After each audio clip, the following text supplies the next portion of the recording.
स्नेहदा स्पन्दन स्नेहदा स्पन्दन।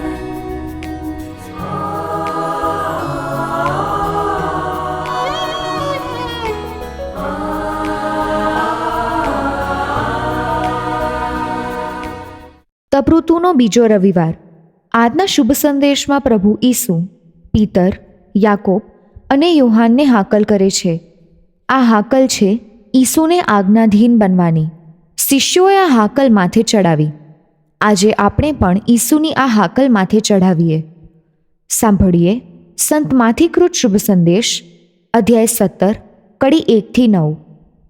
6 દિવસ પછી ઈસુ ફક્ત પીતર, યાકોબ અને તેના ભાઈ યોહાનને એક ઊંચા પર્વત ઉપર લઈ ગયા. ત્યાં તેઓની નજર આગળ તેમનું રૂપ બદલાઈ ગયું. તેમનો ચહેરો સૂર્યની જેમ ઝળહળવા લાગ્યો અને તેમના વસ્ત્રો પ્રકાશ જેવા ઉજળા થઈ ગયા. અને એકાએક મોશે અને એલિયા ઈસુની સાથે વાત કરતા શિષ્યોને માલુમ પડ્યા. ત્યારે પીતરે ઈસુને કહ્યું, પ્રભુ, અહીં રહીએ તો કેવું સારું.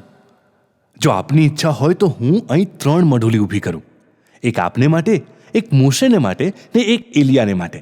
હજી તે બોલતો હતો ત્યાં એક તેજોમય વાદળે આવીને તેમના ઉપર છાયા પાથરી અને વાદળમાંથી એકાએક વાણી સંભળાઈ, આ મારો પુત્ર છે, મારો પ્રિયતમ પુત્ર છે, એના ઉપર હું પ્રસન્ન છું, એનું કહ્યું સાંભળજો. આ સાંભળીને શિષ્યો ભયના માર્યા ઊંધે મોડે ભોંય પર પડ્યા. એટલે ઈસુએ તેમની પાસે આવી સ્પર્શ કરીને કહ્યું, ઊભા થાઓ, ડરો નહીં. અને તેમણે આંખો ઊંચી કરીને જોયું તો ઈસુ સિવાય કોઈ નજરે ન પડ્યું. પર્વત પરથી નીચે ઉતરતા હતા ત્યારે ઈસુએ તેમને આજ્ઞા કરી કે માનવ પુત્ર ફરી સજીવન થાય ત્યાં સુધી તમને થયેલા દર્શનની કોઈને વાત કરશો નહીં. स्नेहदा स्पन्दन स्पन्दन। ઈસુ તેમના અંગત મિત્રો એવા 3 શિષ્યોને પોતાના ઐશ્વર્યના દર્શન કરાવે છે. ઊંચા પર્વત પર ચઢવું અથવા ગાલિલના સરોવરમાં હંકારી જવું જેવા શબ્દ પ્રયોગો લોકોથી દૂર થવું, એકાંત શોધવું સૂચવે છે. એકાંતમાં 3 શિષ્યોને ઈસુ પોતે જે છે તે તેમની અસલિયતના દર્શન કરાવે છે. આ 3 શિષ્યો જે ઈસુથી પરિચિત છે તે ઈસુ તેમના જેવા જ માનવ છે એવું જાણે છે. જો કે ઈસુ જે ચમત્કારો કરે છે, જે શિક્ષણ આપે છે, તેના દ્વારા આ શિષ્યોને ખ્યાલ તો આવતો જ હશે કે ઈસુ માત્ર માનવ નથી. યાઈર નામના અધ્યક્ષની તાજેતરમાં જ મૃત્યુ પામેલી પુત્રીને જીવતી કરી ત્યારે ઈસુએ આ 3 શિષ્યોને જ આ ચમત્કારના સાક્ષી થવા દીધા હતા.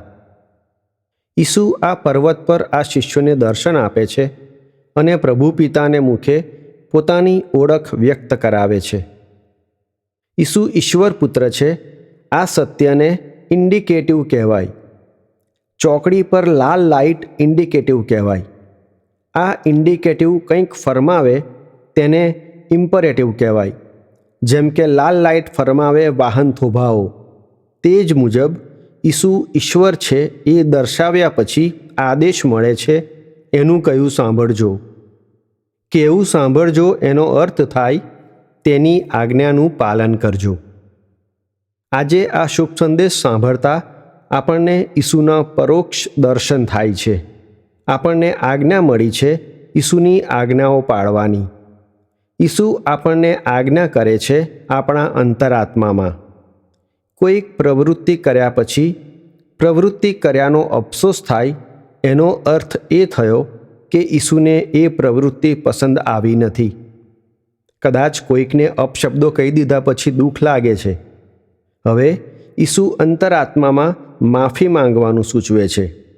આપણે માફી માંગીને ઈસુનું કહ્યું સાંભળવાનું છે.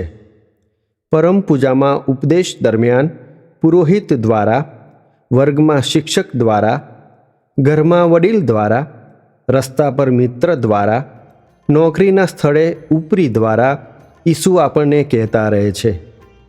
રોજિંદા જીવનમાં બનતા બનાવો દ્વારા, કુદરતમાં થતા ફેરફારો દ્વારા ઈસુ આપણને કહે છે. આપણે ઈસુનું કહેવું કરીએ.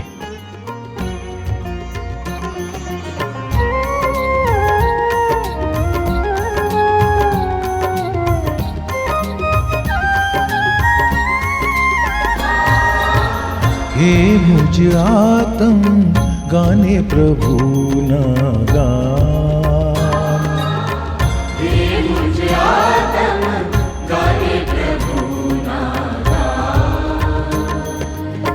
प्रभु हे मारा ईश्वर मारा, प्रभु हे मारा ईश्वर मारा, તું છે એક મહાન.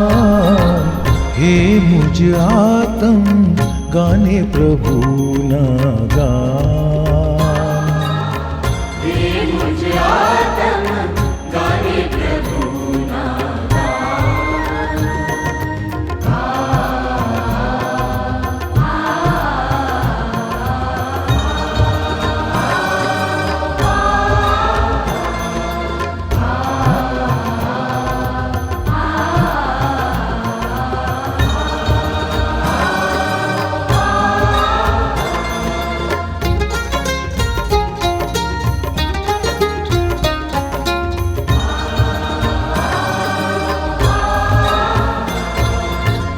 નવ ભૂલી તું જઈશ એના કરેલા સૌ ઉપકાર,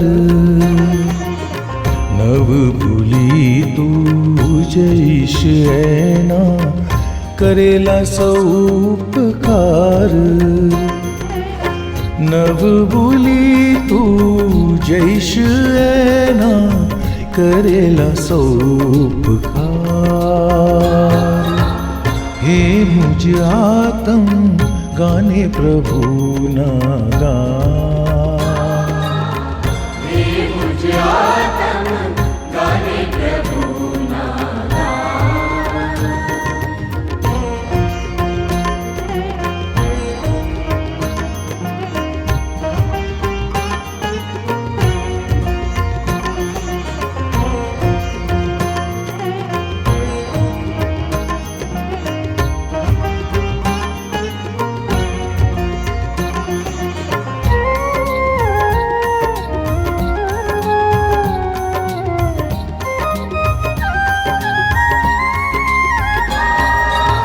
ક્ષમા કરે છે પ્રભુજી મારી સઘળી થઈ જે ભૂલ,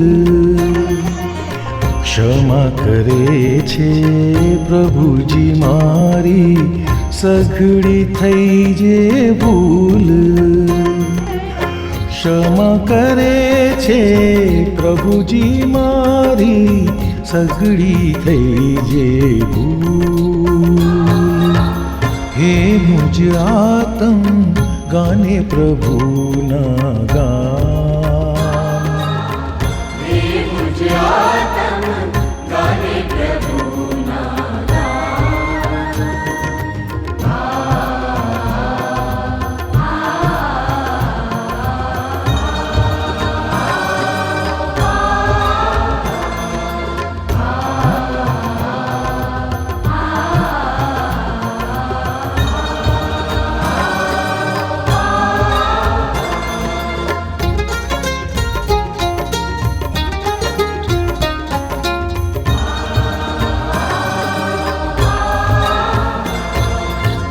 આધિ વ્યાધિને ઉપાધિઓ સૌ એ કરે છે દૂર,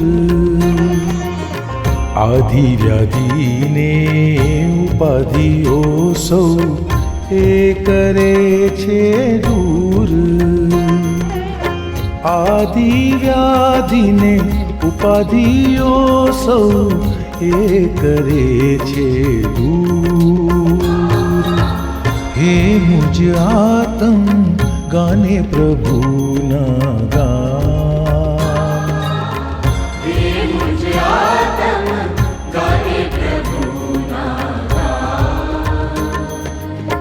प्रभु हे मारा ईश्वर मारा, प्रभु हे मारा ઈશ્વર મારા તું છે એક મહાન હે મુજ આતમ ગાને પ્રભુના ગાન